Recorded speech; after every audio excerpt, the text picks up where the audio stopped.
हाय हाय, यह लड़की तो बेसहारा और तन्हा होकर रह गई है, अब कौन इसका सहारा बनेगा। अभी थोड़ी देर पहले ही मेरे माँ बाप का अंतिम संस्कार हुआ था। मैं घर के एक कोने में बैठी थी, हालांकि वहाँ मेरे ताया ताई भी मौजूद थे, लेकिन मेरी ताई मेरे पास बैठने के बजाय दूर बैठी मेरी बेबसी का तमाशा देख रही थी। मैं तो इस पूरी दुनिया में तन्हा होकर रह चुकी थी। माँ बाप के जाने के बाद तो जैसे मुझे सगे रिश्ते भी बेगाने लग रहे थे। बस इस वक्त आस पड़ोस की औरतें ही मुझे तसल्ली दे रही थी, जब उनमें से एक औरत ने यह पूछा था। शायद उस पल मेरे ताया का खून जोश मार गया। वो उठकर मेरे पास आए, मेरे सर पर हाथ रखते हुए बोले, किसने कहा यह बेसहारा है? अरे इसके बाप जैसा ताया इसके सर पर मौजूद है, अपनी बच्ची पर आंच तक नहीं आने देगा। ताया जी के शब्द तो मेरी आंखें भीगा चुके थे। खैर, मेरे माँ बाप की अचानक मौत के बाद मेरे ताया मुझे अपने घर ले आए, लेकिन मेरी ताई मुझे एक मिनट भी बर्दाश्त नहीं करती थी। मैं 17 साल की थी जब मेरा सब कुछ लूट गया था। मैं अपने माँ बाप की इकलौती औलाद थी, इसलिए मुझे अपने साथ अपने घर ले गए जाना ताया की बहुत बड़ी मजबूरी थी। लेकिन मेरी ताई इस बात पर बिल्कुल भी राजी नहीं थी। ताई के मिजाज से ही मुझे डर लगता था। मेरे ताया की 2 बेटियां थी, बेटा कोई नहीं था। ताई जी की दोनों बेटियां मुझसे बड़ी थी। मैं ताया जी की दोनों बेटियों से खूबसूरती में बढ़कर थी, और मेरी ताई यही बात बर्दाश्त नहीं करती थी। वह हर वक्त मुझे यही कहती रहती है, अगर तुम्हें यहाँ रहना है तो सारे घर का काम तुम्हें ही करना पड़ेगा, मैं तुम्हें मुफ्त की रोटियां नहीं खिला सकती। मेरे ताई जी की दोनों बेटियां भी मुझसे जलन करती थी, इसलिए मुझे ठीक से बात नहीं करती थी। जब मैं ताई जी के घर आई तो ताई जी ने मेरे लिए स्टोर रूम खाली करवा दिया। कहने लगी कि तुम आज के बाद यही रहा करोगी, हमारे घर में फालतू कमरा नहीं है जो तुम नवाबजादी को मैं एक कमरा अलग से दे दूंगी। बात सुनकर मेरे ताया जी भी नजर चुरा गए थे, क्योंकि उनकी ताई जी के सामने ज्यादा नहीं चलती थी। लेकिन एक दिन मेरे हक के लिए अर्जुन ने आवाज उठाई। अर्जुन ताई जी का सबसे छोटा भाई था, जो ताई जी के साथ ही रहता था। भगवान का चमत्कार था कि ताई जी की शादी के 10 साल बाद अर्जुन का जन्म हुआ था। ताई जी की माँ की उम्र उस समय 45 साल थी, और अर्जुन को जन्म देते ही उनकी माँ का देहांत हो गया था। तब से ताई जी ने ही अपने भाई को पाल पोस कर बड़ा किया था। उनका अपना कोई बेटा नहीं था, लेकिन ताई जी अर्जुन को अपने बेटे की तरह मानती थी। अर्जुन एक दिन कहने की, दीदी आरोही कोई नौकरानी नहीं है जो स्टोर रूम में रहेगी, वैसे भी हमारे घर में एक गेस्ट रूम एक्स्ट्रा है, ऐसा करें वह आरोही को दे दें। अर्जुन का यह कहना था कि मेरी ताई तो उस पर भड़क उठी।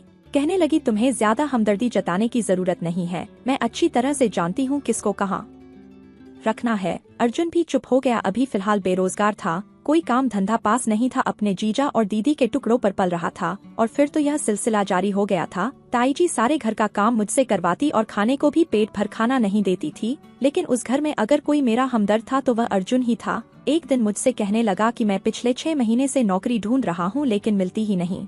बस मेरी नौकरी लग जाने दो, फिर मेरा भी इस घर में रौब होगा, उसके बाद तुम्हारे भी दिन बदल जाएंगे। मैं उस वक्त किचन में बर्तन धो रही थी जब वह किचन में ही आ गया था और मुझे एक पैकेट पकड़ा दिया। मैंने कहा, यह क्या है?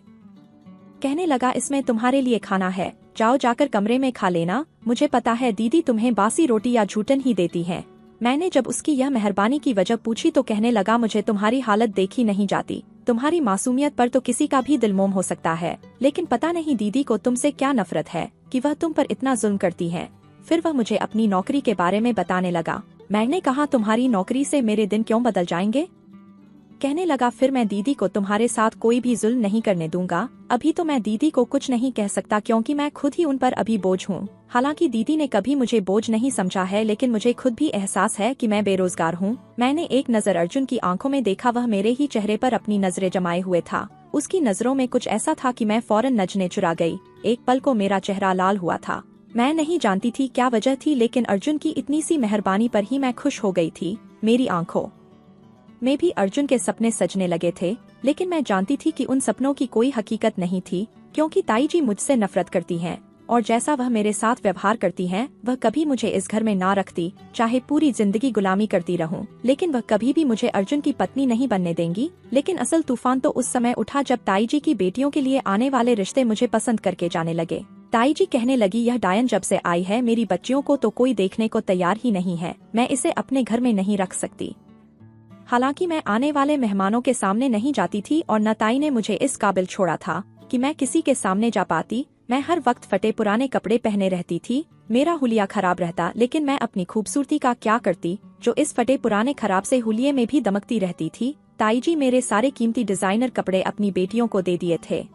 मैं सारा दिन किचन में आम से कपड़े पहने मेहमानों की खातिरदारी का सामान तैयार करती रही। मुझे तो मेहमानों के सामने आने की इजाजत नहीं थी। बालों का जुड़ा बना हुआ था और लटें गर्दन पर झूल रही थी। जब मैं ड्राइंग हॉल में प्लेटें लगा रही थी तभी मेहमान अचानक ही आ धमके थे। मैं उनके आने पर एकदम से बौखला गई थी। ताई जी ने मुझे इशारा किया था कि मैं अंदर चली जाऊं, लेकिन उन औरतों में से एक औरत की नजर मुझ पर पड़ी थी।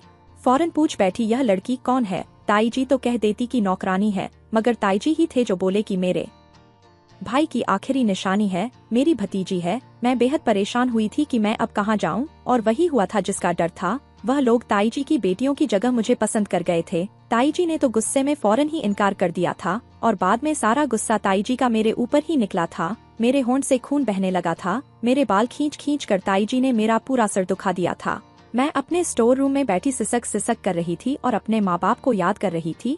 मुझे वह दिन याद आ गया जब कंघी कराते हुए भी मैं चीखने लगती थी कि माँ धीरे करो, मुझे बालों में दर्द होता है। तो मेरी माँ बड़े ही प्यार से कंघी करती थी, कहती, आरोही तेरे बाल बड़े ही नाजुक है, जरा सी कंघी से तेरे बालों में दर्द होने लगता है। और आज ताई जी ने कितनी बेदर्दी से मेरे बालों को खींचा था और मेरे गालों पर थप्पड़ लगाए थे। ताया जी ने मुश्किल से ताई जी को समझाया था। ताया जी ने कहा कि मैं सोच रहा हूँ आरोही की शादी भी जल्द ही कर दो। यह सुनकर ताई जी ने तेज नजरों से ताई जी को घूरा था, लेकिन ताया जी की अगली बात ने तो मेरे सर पर भी धमाका किया था। ताया जी कहने लगे, मैं सोच रहा हूँ कि आरोही की शादी अर्जुन के साथ कर दूं, ताकि आरोही के बारे में कोई पूछे तो हम यह कह सकते हैं यह हमारे घर की बहू है। यह सुनना था कि मेरी ताई तो हत्थे से उखड़ गई। कहने लगी, मैं इस लड़की को किसी कीमत पर अपनी भाभी नहीं बनाऊंगी। उसके बाद मेरी ताई ने अपनी बेटियों को छोड़कर मेरे लिए रिश्ते देखने शुरू कर दिए। एक बार मुझसे कहने लगी, मैंने तुम्हारा रिश्ता एक जगह पक्का कर दिया है।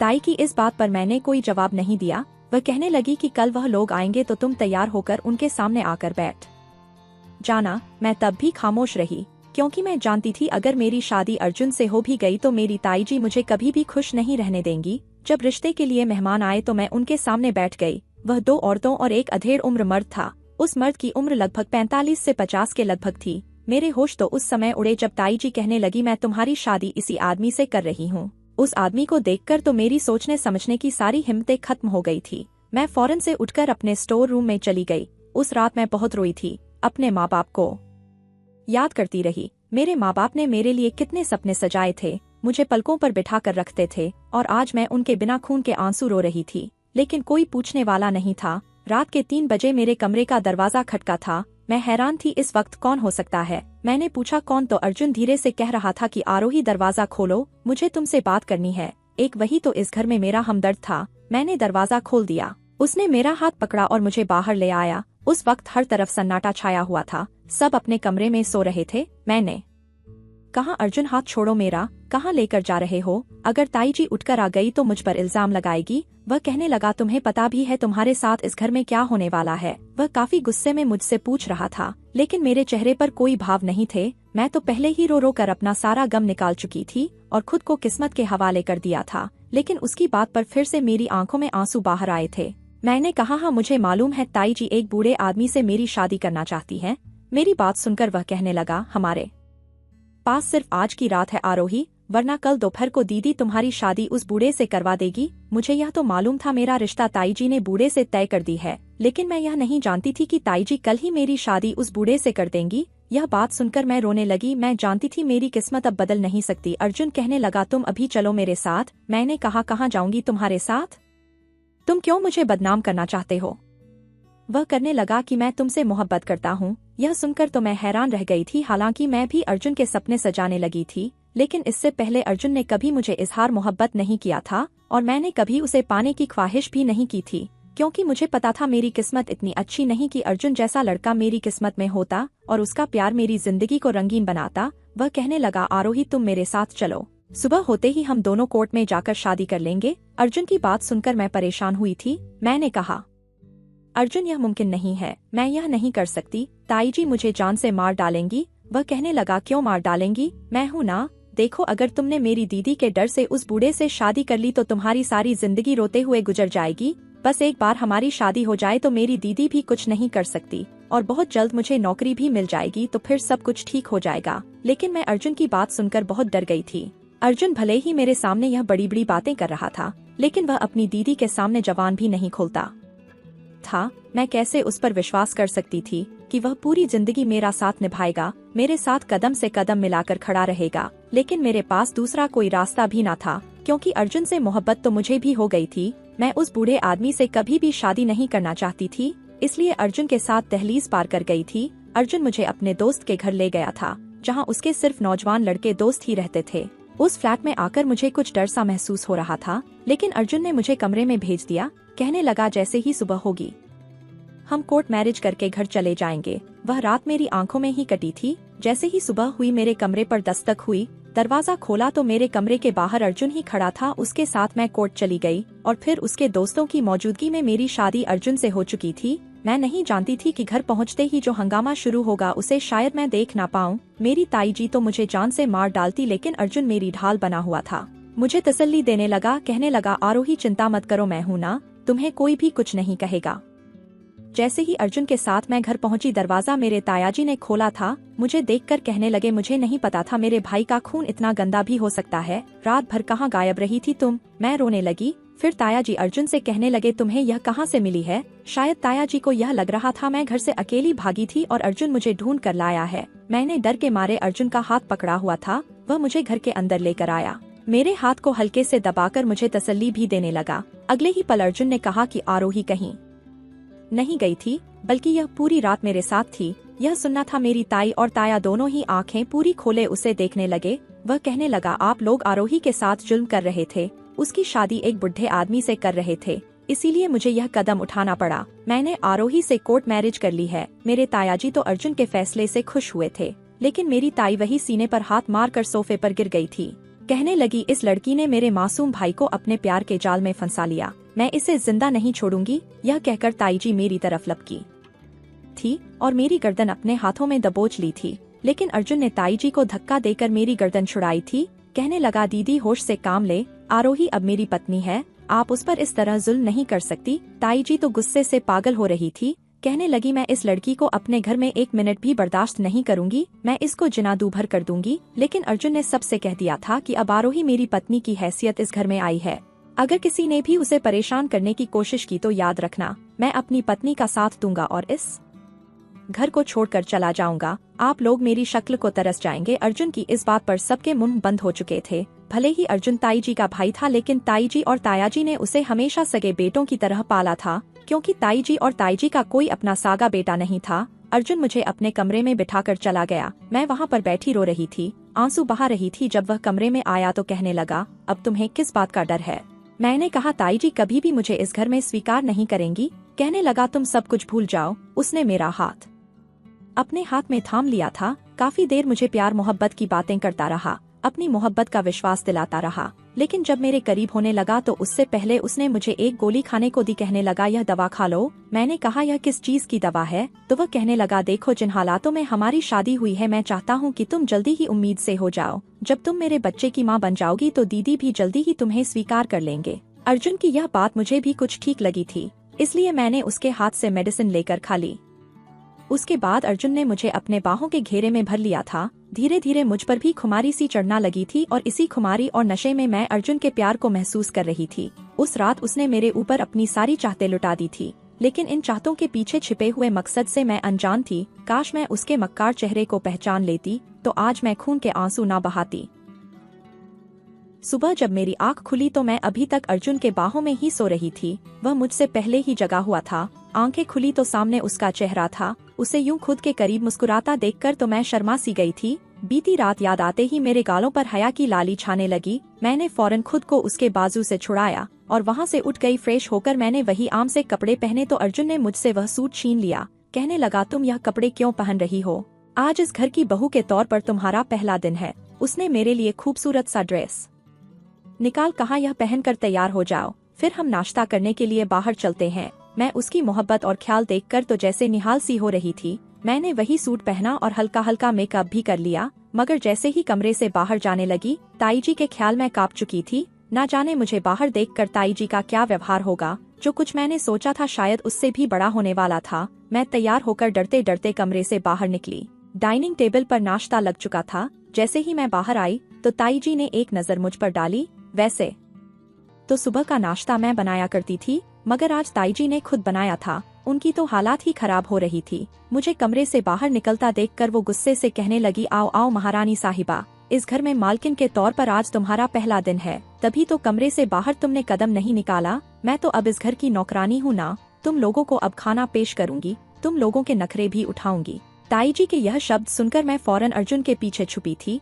जबकि अर्जुन ने फौरन मेरा हाथ थाम कर खींचा और कहने लगा, डरने की जरूरत नहीं है, मैं हूँ ना। मैं अर्जुन के साथ ही लगी डरती हुई डाइनिंग टेबल तक पहुँची थी, फिर अर्जुन के साथ ही कुर्सी पर बैठ गई। ताई जी की दोनों बेटियां भी मुझे गुस्से से घूर रही थी। वह सब लोग ही शादी से खुश नहीं थे, वह तो पहले ही मुझसे नफरत करते थे। जैसे तैसे मैंने बड़ी मुश्किल से नाश्ता किया और फिर जब घर में काम करने लगी तो ताई जी ने मेरा हाथ झटक दिया। कहने लगी, लड़की तू मेरे हाथों मारी जाएगी, बेहतर है अपनी शक्ल मेरे सामने से गुम कर ले, वरना तेरे लिए अच्छा नहीं होगा। वह बहुत ही गुस्से में थी। मैं खामोशी से अपने कमरे में चली गई। अर्जुन घर से बाहर जा चुका था। कहने लगा, मैं नौकरी ढूंढने जा रहा हूँ। मैं सारा दिन कमरे में बंद रही, किसी ने आकर मुझे खाने तक का नहीं पूछा था, और कमरे से बाहर जाकर मैं ताई जी के गुस्से का शिकार नहीं होना चाहती थी। पूरा दिन में भूखी प्यासी पड़ी रही। शाम को जब अर्जुन घर आया तो आते ही उसने मुझे अपनी बाहों में ले लिया, मेरे माथे पर अपने होंठ रख दिए। कहने लगा, आज का दिन कैसा गुजरा?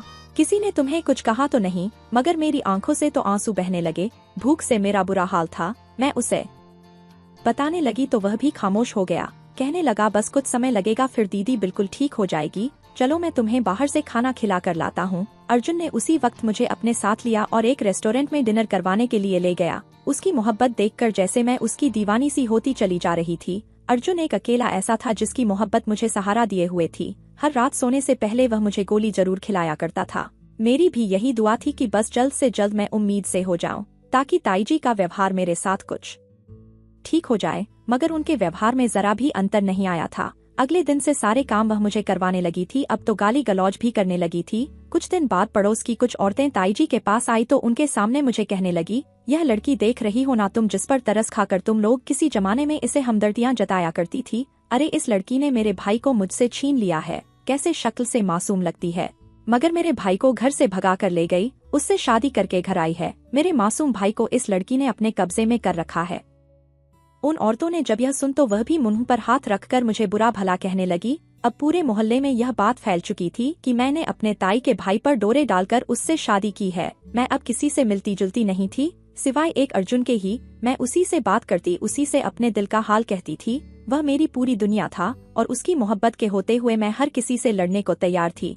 मेरे लिए यही बात बहुत थी कि वह अपने घर वालों के खिलाफ जाकर मेरे साथ इतनी मोहब्बत जताता रहा है, मेरी खातिर, मेरे हक की खातिर लड़ रहा है।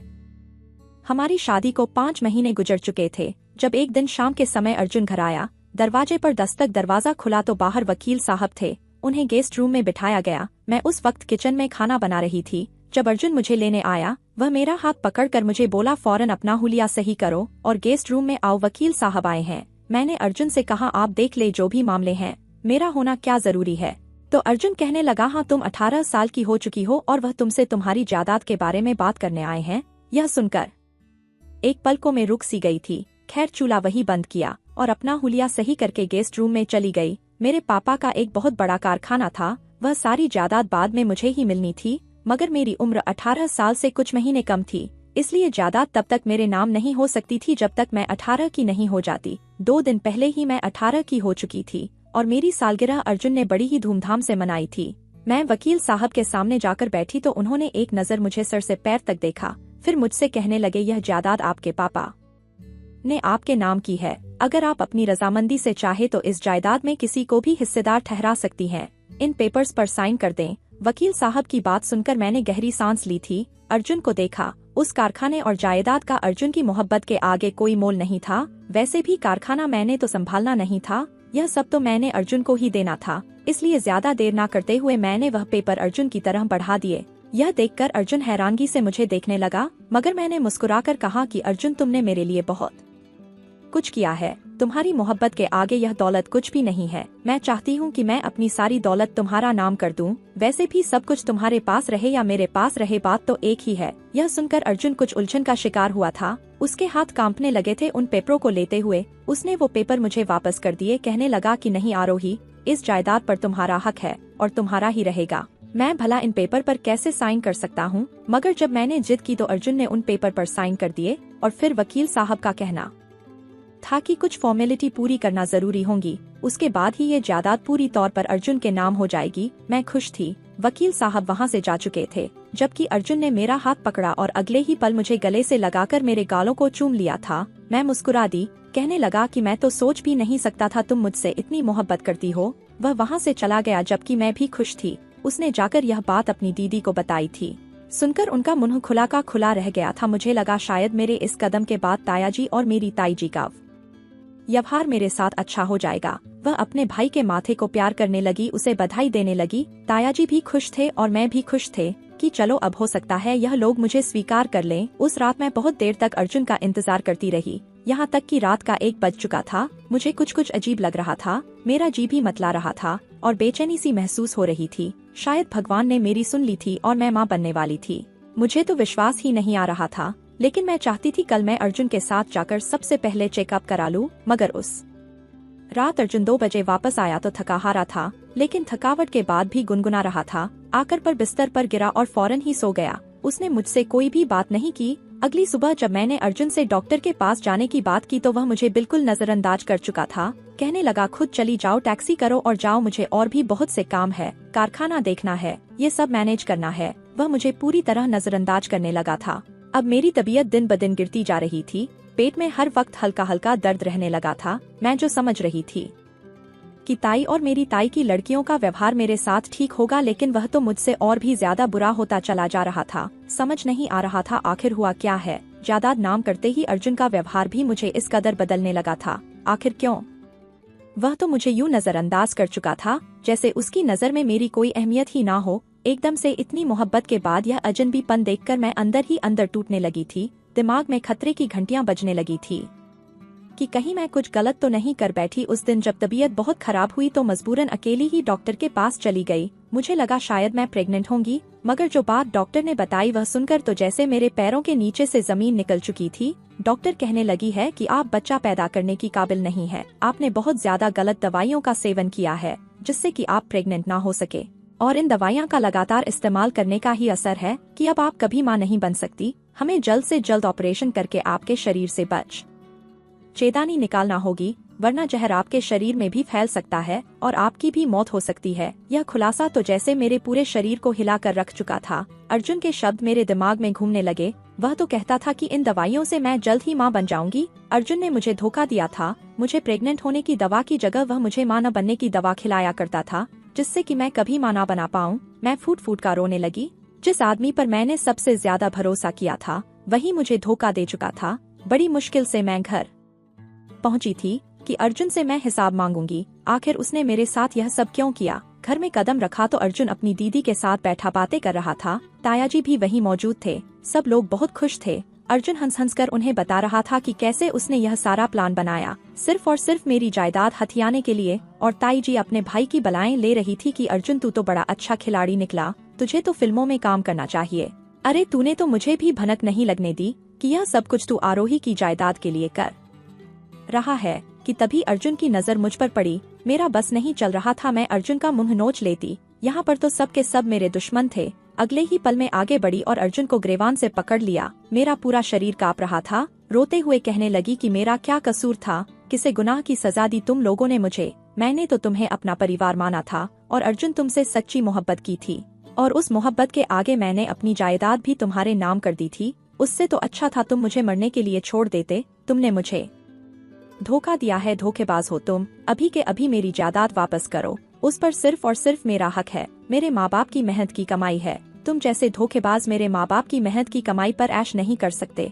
मगर उसी पल अर्जुन ने मुझे दूर धक्का दिया। मैं जाकर फर्श पर गिरी थी। तायाजी की तरफ एक नजर देखा, शायद वह मुझे कोई हमदर्दी के बोल बोलते, मगर वह भी हमेशा की तरह नजर चुराकर अपने बेटे और अपनी पत्नी के पीछे खड़े थे। मैंने रोते हुए अर्जुन को यह भी कह दिया कि तुम्हारी वजह से मैं अब कभी माँ नहीं बन पाऊंगी। मुझे ऑपरेशन भी करवाना है, मुझे पैसे चाहिए वरना मैं भी मर जाऊंगी। मगर अर्जुन नफरत से कहने लगा, मेरी बला से मरो तो मर जाओ, मैं तुम पर एक पैसा भी खर्च नहीं करने वाला। एक पल में उसने मुझे आसमान से उतार कर जमीन पर पटक दिया था। मुझे लगा था मेरी सांसें रुक जाएगी। अर्जुन का मतलबी प्यार मेरी जिंदगी बर्बाद कर चुका था। ताई जी आगे बढ़ी, कहने लगी, मैं अब और इस लड़की को अपने घर में नहीं रहने दे सकती। अरे अब तो यह वैसे भी कंगाल हो चुकी है। हमारी बला से मरे या जिए, हमें अब इससे कोई मतलब नहीं होना चाहिए। मैं रोने लगी।